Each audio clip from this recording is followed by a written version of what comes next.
Hi! Hi everyone, it's Ari, and I'm doing my second anti-haul today because the products just keep on coming.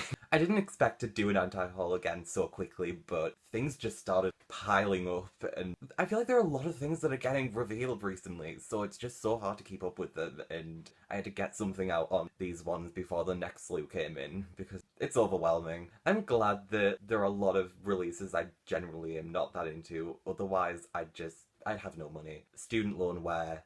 Being a bit more restrained with my buying can be very helpful. So thanks beauty brands for not doing your job. So I'm starting off today's anti-haul with something pretty much fresh off the presses. The Juvia's Place Warrior 2 palette.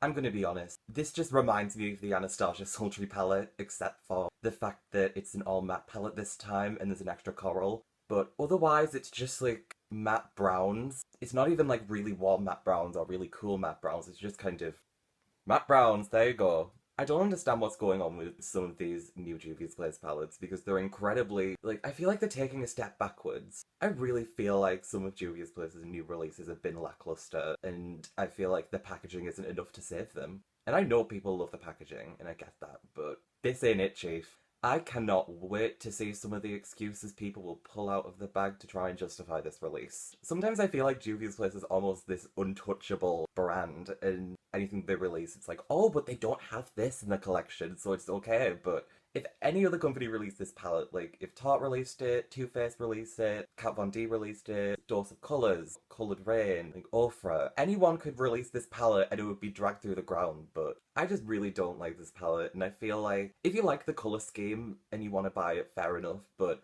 if you're getting this out of brand loyalty, then enjoy. The next product is the Kylie Cosmetics Peach Extended Palette. I don't know if anyone else is thinking this, but didn't Kim Kardashian release this exact same palette a few months ago? Aren't they just a little bit similar? God, what is this? Honestly, this palette is beneath Kylie. This is coming from someone who actually likes Kylie Cosmetics and actually likes Kylie Jenner, and I think she makes some good decisions with packaging. I think she has some nice releases, but this is just like, what was the point? Kylie can do better than this. I actually have the faith in thinking that Kylie can do better than this. Some people probably look at it and think, oh well, what do you expect, it's Kylie, but she's done good palettes. The Naughty palette from the holidays, I really like the purple palette she'd done, the blue honey palette. This is just flat peach. The Burgundy extended palette is another one, which is slightly better, but it's still the same line of extending out her existing palettes. Where's the purple extended palette? That's the one I want to see. But Kylie can do better than this. I mean, the Halloween collection, I loved the packaging of that. The content was fine. It was very safe, the palette, but it was better than some of the other things she's done this year. I feel like Kylie actually does make some good decisions, but most of the time she has really nice packaging and the products themselves are quite lackluster. Like that summer palette, which we do not mention, not in this household. I feel like she's getting the neutral bug from Kim. We were rooting for you, Kylie. We weren't all rooting for you. I was. But you could have done so much better. The reason I ended up planning another anti-haul so quickly is because of this one release that slipped through the cracks when I made the first one. And that is the new Huda Beauty... what is it called? The new Nude Palette. What kind of white nonsense? When I saw this palette the first time, the only thing I can think of was raw chicken. This is the raw chicken palette. This is the Salmonella Express, and I'm not getting on board with this. And the thing is, I like mauve in eyeshadow, I like it in lipstick, I think it's one of the best colours for makeup, but there's such thing as too much mauve. There isn't enough variation in this palette. I feel like it's very one note, and it doesn't really do much other than mauve nude looks. Even though I do like a mauve nude look, but I like other looks too. And then the other thing is these chunky pressed glitters. Like, I feel like the effect that Huda was trying to create with the pressed glitters could have easily been done with, like, a really soft and creamy dimethyl metallic shade. These pressed glitters just look like they're going to be so much hassle, and it's not going to be worth it in the end. This isn't good. Huda can absolutely do better than this because I've seen it. I've seen her do amazing palettes time and time again, and this is just one note as hell. Speaking of one note palettes, I have to bring up this Natasha Denona gold palette. This is the most one-note palette possible. There are only a certain amount of looks you can get with this palette, and I appreciate this, and the golds are beautiful, because it's on an objective level, yes they are beautiful, but if you have a really nice gold shade, it's what catches your attention, what your eye's drawn to. If there are like 9 of them, the other 8 golds make the first gold look less exciting. Too many golds spoil the broth. That's just my opinion. The looks you can get with this palette are a neutral gold look with a pop of blue, and a neutral gold look with a pop of blue in a slightly different place. I'm at peace with the fact that Natasha Denona's palettes are 120 something or whatever amount of money. I'm at peace with that, but if I'm going to be buying a palette that expensive, I want something dynamic. I want something that can do a lot of different looks, not just 3. I don't get this.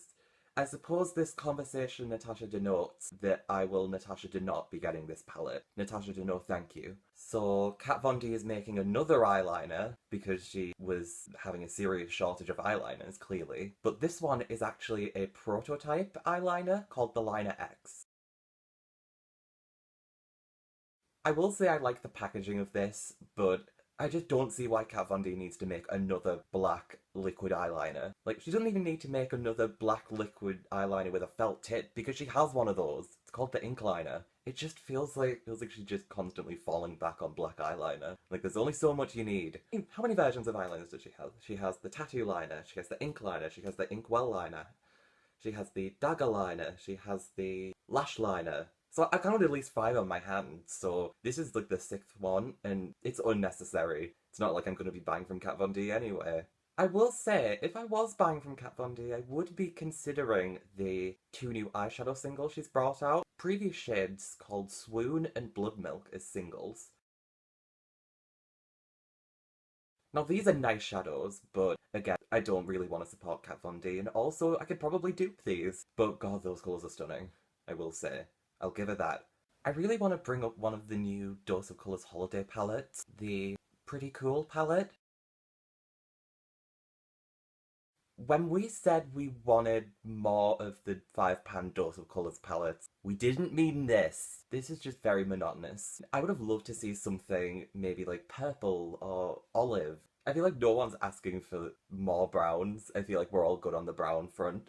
I do love the other holiday palette, the Snow Angels palette. I think that is really nice. I love the combination of the colours in there, but this isn't a makeup love list video, this is an anti-haul. Maybe I should save the gushing about the Snow Angels palette for another day. I really like the 5-pan Dose of Colours series anyway. I feel like everything else that Dose of Colours brings out, other than the main liquid lipstick line, just kind of seems either overpriced or just not that interesting. Like, I wasn't really into the Desi and Katie collection. I didn't really get the hype behind that, but that's probably because I don't really watch them. Seem like nice people, but I just didn't really get the hype of that collection. But I just feel like Dose of Colours needs to get their head a little bit more in the game, because they are a good brand. They are a brand with a lot of potential and a lot of savvy, and they just need to use it in better ways. I also want to talk about another big social media brand. I want to talk about Violet Voss for a minute and their new set of 4 smaller palettes. I feel like these palettes have just drifted away in the wind. No one's really talking about them that much because, first of all, there have been a lot of bundle deals of palettes. You had the Morphe Jaclyn Hill Vault, you had the Ace Beauty, whatever it is, Vault that everyone went bananas over. To me, the Violet Voss set is exactly the same kind of thing as the Ace Beauty set. It's a brown neutral, a pink neutral, a rainbow palette, and like a wild card. So for the Ace Beauty it was that purple one, and for this Violet Voss release it's like sparkly jewel tones. I just feel like I like the intention of Violet Voss doing smaller palettes. I think they should be doing smaller palettes. But it did release these 6 months ago. They would have been a lot more successful, but like the bundle palette train, I feel like it's already set off into the distance, and Violet Voss is like running in the background like, wait for me, and it's like, no one's waiting for you. You had your chance.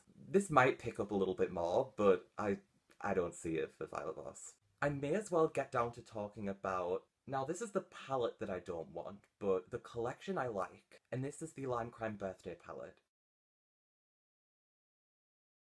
The palette itself is pretty much a rainbow palette, which is majority shimmer, and I don't really work as well with mostly shimmer palettes. I do prefer a more matte heavy palette, so I'm at peace with the fact that this just isn't going to work for me so well. But I feel like it's incredibly gutsy for Lime Crime to harken back to their past so much. Like, bringing back the old logo and the old font. Like, considering their history, I think it's incredibly gutsy to do that. I don't know if it's some kind of suicide mission, but I think that this is a nice looking collection, but most of the products don't interest me. There's a new Diamond Dew, which I think is nice, but I feel like they should have expanded Diamond Dew shade range months ago. They're bringing out a new pocket candy palette, which surprises me a lot because those pocket candy palettes did not go down well. I saw reviews about the quality and it looked atrocious. I will say the one part of this that I really do like, that they are bringing back the unicorn lipsticks. Now, they're bringing them back limited edition. I don't think they should be limited edition. I think they should bring them back permanently. I think that it's filling a gap in Lime Crime's own collection. Considering they're expanding so much, I feel like it's only right they have a bullet lipstick option, and this is the perfect thing for their brand. They have 7 new shades of unicorn lipsticks and then 5 returning shades from the olden days. Retro Futurist is coming back, and then My Beautiful Rocket is back in Airborne Unicorn and Serpentina, and another one that I can't remember right now, but I'm sure it'll come to me in a minute. Now, my favourite one out of this set is that kind of pumpkin orange, which is called October. I will absolutely be getting that come hell or high water. I want that one. And I might just get Serpentina as well. They might just get me with that one. But I don't think I'll be getting any of the other things in this collection. And then the last product I want to talk about today is the Benefit Vanity Flare Eyeshadow Palette.